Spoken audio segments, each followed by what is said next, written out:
और याद रखना, कम सैलरी वाला इंसान ज्यादा सैलरी वाले उस इंसान को पीछे छोड़ देता है जिसमें इन्वेस्टमेंट की आदत नहीं होती। अब ध्यान से सुनना मेरी अगली एडवाइस, ये सबसे ज्यादा इंपॉर्टेंट है। जितना मिल रहा है ना, उससे ज्यादा काम करना। अगर तुम्हें 20,000 की सैलरी मिल रही है तो तुम 20,000 का काम कभी मत करना दोस्त, तुम 40,000 का काम करना। कुछ लोग इससे बिल्कुल उलट करते हैं, 20,000 की सैलरी में 15,000 का काम करते हैं और खुद को बहुत स्मार्ट समझकर रोज घर आ जाते हैं। उनको लगता है आज भी बॉस को चूना लगा दिया, कुछ किया ही नहीं आज। ये तरीका आपको खुद अंदर से खोखला बना देता है और एक दिन आता है कि जितने का काम कर रहे होते हो ना, पगार उतनी ही हो जाती है। उसके उलट कुछ लोग ऐसे होते हैं जो 20,000 की सैलरी में 30,000 का काम करते हैं और हर दिन बेहतर होते जाते हैं और एक दिन उनकी सैलरी उनके काम के बराबर यानी 30,000 हो ही जाती है। और ऐसे लोग जब 30 मिलते हैं ना, तो 50 का काम करके एक दिन अपनी सैलरी 50 पर ले जाते हैं और यही तरक्की करने का लक्षण है।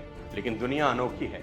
यहां आदमी कहता है मुझे पहले ज्यादा मिले फिर मैं ज्यादा दूंगा, लेकिन सफल लोग उल्टा सोचते हैं। वो कहते हैं मैं पहले ज्यादा दूंगा ताकि दुनिया मेरी कीमत बढ़ाने पर मजबूर हो जाए। याद रखना, आपका फ्यूचर आपके एक्स्ट्रा एफर्ट से बनता है, ना कि आपकी बेसिक ड्यूटी से। बॉस आपको काम के लिए कहे ना कहे, आपकी सैलरी बढ़े या ना बढ़े, पर आप अपना स्टैंडर्ड इतना ऊंचा रखना कि एक दिन दुनिया बोले ये बंदा नहीं ब्रांड है, और एक दिन आएगा कि बॉस बोलेगा ही बोलेगा अगर इसको आगे नहीं बढ़ाया ना तो साला कंपनी का नुकसान हो जाएगा। अब सुनो सैलरी बढ़ाने की मेरी अगली एडवाइस, ये थोड़ा हटकर है। सैलरी सिर्फ मेहनत करने से नहीं, मेहनत दिखाने से बढ़ती है। जी हां, क्योंकि जो दिखता है वही बिकता है। दफ्तर में सबसे बड़ा धोखा है ये सोचना कि मैं चुपचाप काम करता हूं, एक दिन सबको दिखेगा। ऐसा कभी नहीं होता भाई। यहां भगवान भी अगर अवतार लेते हैं ना तो शंख बजता है कि प्रभु आ गए हैं। ये मार्केटिंग और एडवर्टाइजमेंट का जमाना है। चाहे कंपनी मीटिंग हो, चाहे इवेंट्स हो, चाहे टाउन हॉल, हर जगह तुम्हारी आवाज गूंजनी चाहिए। खुद की ब्रांडिंग करो। आज अगर तुम खुद को बेच नहीं सकते तो तुम्हारे टैलेंट की साला कोई कीमत नहीं। और काम अकेले कभी मत करना, टीम के साथ चलना, दूसरों की खूब मदद करना, क्योंकि जब तुम्हारा नाम दूसरों की जबान पर आएगा ना, तब बॉस के कान खड़े होंगे।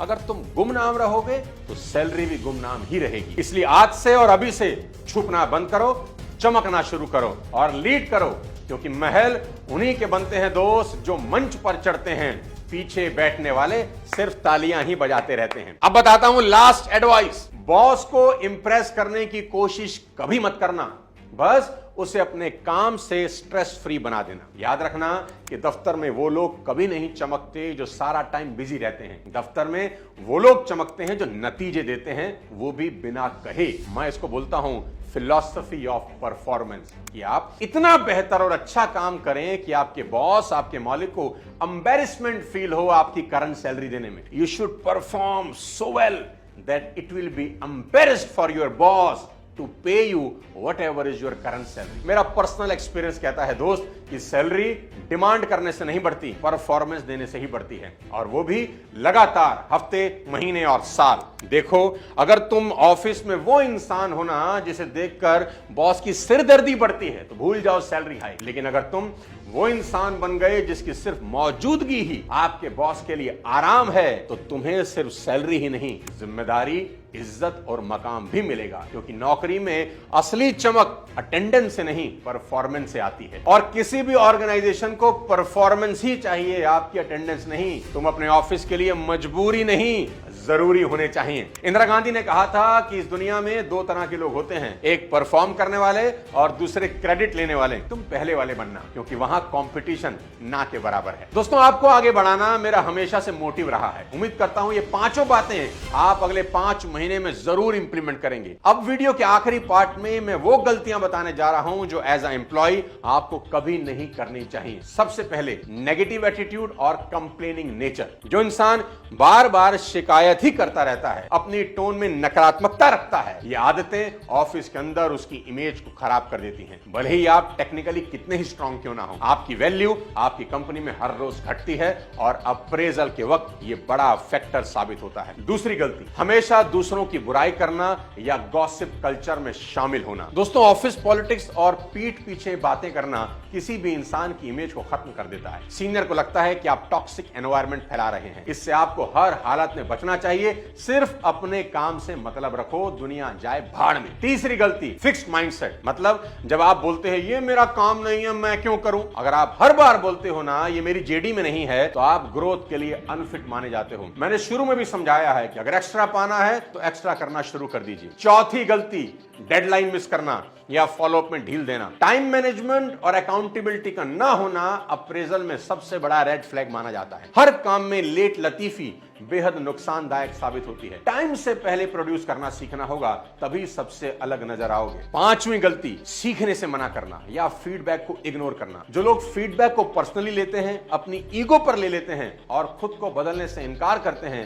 उन्हें लीडरशिप रोल्स कभी नहीं मिलते। याद रखना कि किसी भी सजेशंस को कभी कंप्लेंट नहीं मानना चाहिए। छठी गलती, सिर्फ खुद की तारीफ करना, टीम को भूल जाना। मैंने किया, ये मेरे कारण हुआ, मैं ही मैं हूं। इस एटीट्यूड से आप अकेले पड़ जाते हैं। अप्रेजल टीम वर्क और कोलैबोरेशन पर भी टिका होता है। अगर आप हर गलती का ठीकरा किसी और के सर पर फोड़ते हैं और हर सक्सेस का क्रेडिट खुद लेते हैं, तो धीरे धीरे आप पर ट्रस्ट खत्म हो जाता है। प्रमोशन एक इनाम नहीं, वो भरोसे की रसीद है मेरे दोस्त। और अगर आप भरोसे लायक नहीं बन पाए तो कितनी भी परफॉर्मेंस हो, रिवॉर्ड कभी नहीं मिलेगा। सातवीं गलती, इमोशनल इंस्टेबिलिटी। जल्दी गुस्सा आ जाना या बात बात पर रूठ जाना। ऑफिस में जो लोग छोटी छोटी बातों पर भड़क जाते हैं ना, रोते हैं या रिजाइन की धमकी देते हैं, उन पर कोई भरोसा नहीं करता। ऑफिस में मैच्योरिटी आपको दिखानी पड़ती है। आठवीं और सबसे खतरनाक गलती, कंपनी कल्चर में ढलने से इनकार करना। देखो, हर कंपनी में एक वाइब होती है। अगर आप खुद को अलग थलग रखते हैं तो सीनियर आपको फिट नहीं मानते। आपको कंपनी के सिस्टम में जेल होना ही आना चाहिए।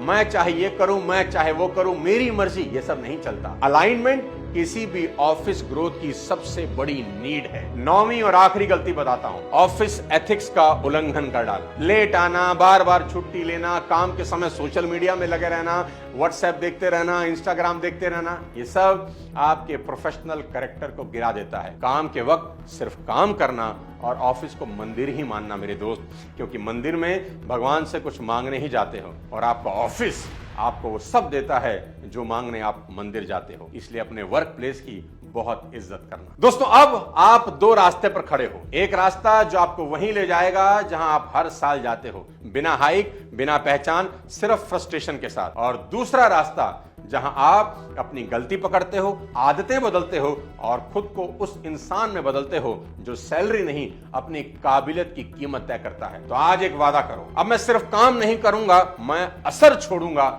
ऐसा बोल दो। मैं सिर्फ नौकरी नहीं करूंगा, मैं अपनी औकात साबित करूंगा। प्रमोशन मांगूंगा नहीं, खुद को उस लायक बना दूंगा कि कंपनी बोले अगर इसे नहीं बढ़ाया तो नुकसान अपना है। अगर ये वीडियो आपकी रगों में कुछ भी हिला गया हो तो कमेंट में सिर्फ एक लाइन लिखो, अब मैं रुकूंगा नहीं। और हाँ, ये वीडियो उन सबके साथ शेयर करो जो आज भी अपनी वर्थ से कम में जी रहे हैं, क्योंकि याद रखना, जो अपनी वैल्यू खुद नहीं पहचानता, दुनिया उसे सिर्फ एम्प्लॉय आईडी मानती है। अगले किसी और वीडियो के साथ जल्द आपसे मुलाकात करता हूं। तब तक अपने स्वास्थ्य का ध्यान रखिए। थैंक यू सो मच और बढ़ते रहिए।